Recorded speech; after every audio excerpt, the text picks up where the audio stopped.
Look at the empty chair in your room. Perhaps it is bathed in the soft amber of the afternoon sun, or perhaps it sits in the shadows of a quiet evening.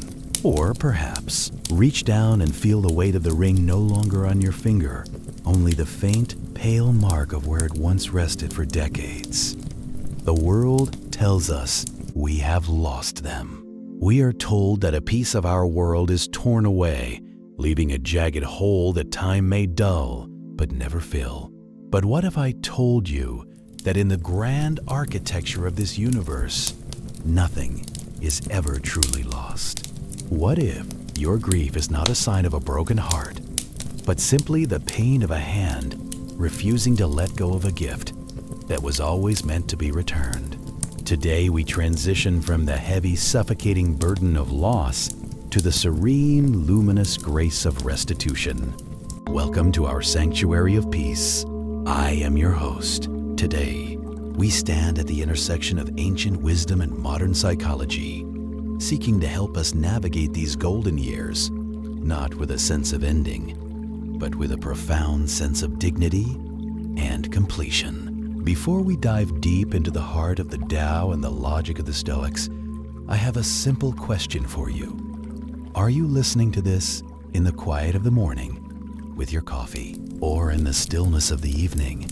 Please leave a greeting and tell us which city you are joining us from in the comments below. We love hearing where our global family resides. Whether you are in a bustling apartment in London or a quiet porch in Arizona, your presence here is a thread in our shared tapestry. To the Western mind, ownership is the foundation of identity. We spend 60, 70 years owning things, our homes, our careers, our cars, and eventually we feel we own our relationships. We say, my husband, my wife, my child. But the Stoic master Epictetus, who began his life as a slave and ended it as a teacher to emperors, offers a radical correction. He said, never say of anything, I have lost it, but I have returned it. The psychological crisis. Modern psychology supports this ancient observation. What we call possessive attachment is the primary driver of geriatric depression. When we identify ourself with things outside of our control, like the presence of a spouse or the health of our bodies, we become fragile.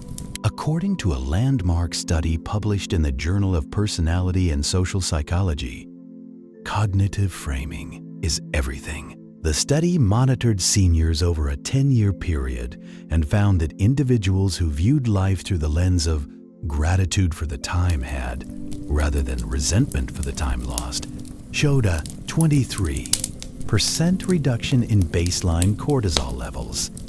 Cortisol, as many of you know, is the stress hormone. In our golden years, chronically high cortisol doesn't just make us anxious. It weakens our immune system and accelerates cognitive decline.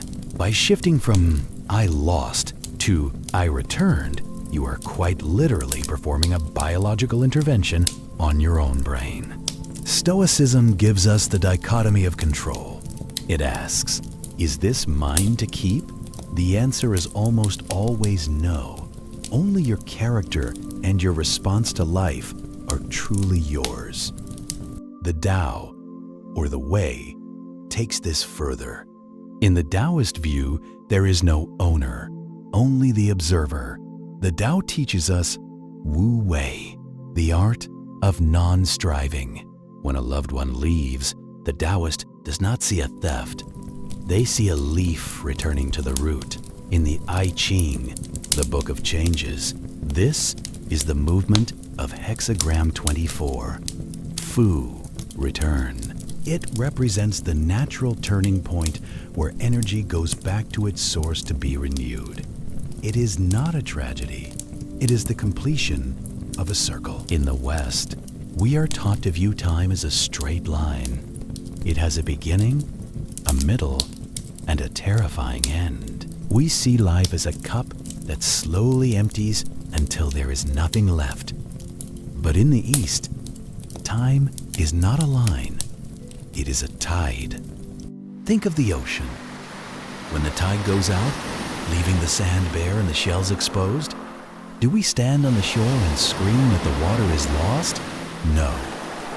We sit, we wait, because we know that the water has simply returned to the vast, deep source, only to come back in another form, at another time.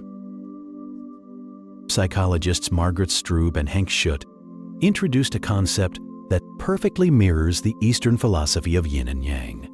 They suggest that healthy grieving isn't about getting over someone. Instead, it is a process of oscillation. The yin, loss orientation. This is your silence, your tears, your mourning. It is necessary. It is the deep, dark water of the tide going out. The yang, restoration orientation.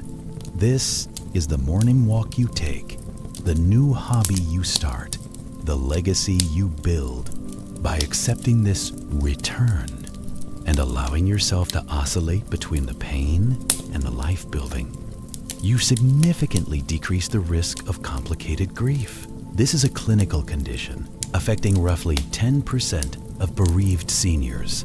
Complicated grief is not just sadness, it is a state of being stuck that can lead to physical heart complications, sometimes referred to as Takotsubo cardiomyopathy or broken heart syndrome. Accepting the return is your shield. It keeps your heart, both metaphorically and physically, beating in rhythm with the universe. Philosophy without practice is just a beautiful dream. To change the neural pathways of a brain that has spent 70 years holding on, we must engage in daily rituals. The morning audit, Stoic reflection. Every morning, before the world rushes in, sit on the edge of your bed. Look at your hands, the wrinkles, the stories they tell. Remind yourself, these hands are borrowed from the elements. This breath I just took is a gift from the atmosphere, and I must exhale it back. The people I love are not mine to own. They are on loan from the Tao. 2. The Taoist Flow Walk. Take 10 minutes to walk in nature, even if it is just a small park or your garden. Watch the trees. Notice how a grand oak does not mourn its fallen leaves in November. It does not go into a depression. It trusts the winter. It knows that to grow again in the spring, it must first return its current form to the earth. These practices are not just spiritual.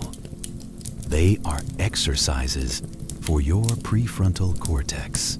This is the part of the brain responsible for emotional regulation and complex decision-making. By consciously practicing the return, you are strengthening the neural brakes that prevent you from spiraling into anxiety when the news is bad or your health feels uncertain. You are building a fortress of calm. We often value things because they last. We buy forever homes and timeless jewelry, but wisdom tells us we should value things precisely because they do not last. In Japan, they have a beautiful term, mono no aware. It translates roughly to the pathos of things, or a sensitivity to ephemera. It is the deep, bittersweet realization that everything is transient. It is why the Japanese celebrate the cherry blossom, not because it is beautiful in a vacuum, but because it falls. If the blossoms stayed on the tree forever, they would eventually become as invisible as plastic. Your life, your memories, and the voices of those you have returned, they are beautiful because they were a unique, fleeting alignment of stars that will never happen in exactly the same way again. A question for you. What is one beautiful memory of a returned loved one that still makes you smile today? Is it the way they brewed tea? A specific laugh? Please share it with us in the comments. Sharing your light might be the very thing someone else needs to see to get through their own dark night. As we close today's session, I want you to carry this thought with you. You are not a victim of loss. You are a steward of memories. The universe, the Tao, or whatever higher intelligence you believe in, trusted you to hold these souls, these moments, and these experiences for a season. You were given a front row seat to the miracle of another person's life. And now, you are showing the ultimate strength, the strength of a sage, by returning them to the source. You are not becoming less because they are gone. You are becoming more because they happened. If you have a story that needs a home, a memory that wants to be heard, or a legacy you wish to preserve, please share it with us through the link in the description below. We would be honored to tell it and ensure it remains part of our collective wisdom. Until next time, may your heart be as steady as a mountain and your spirit as fluid as water.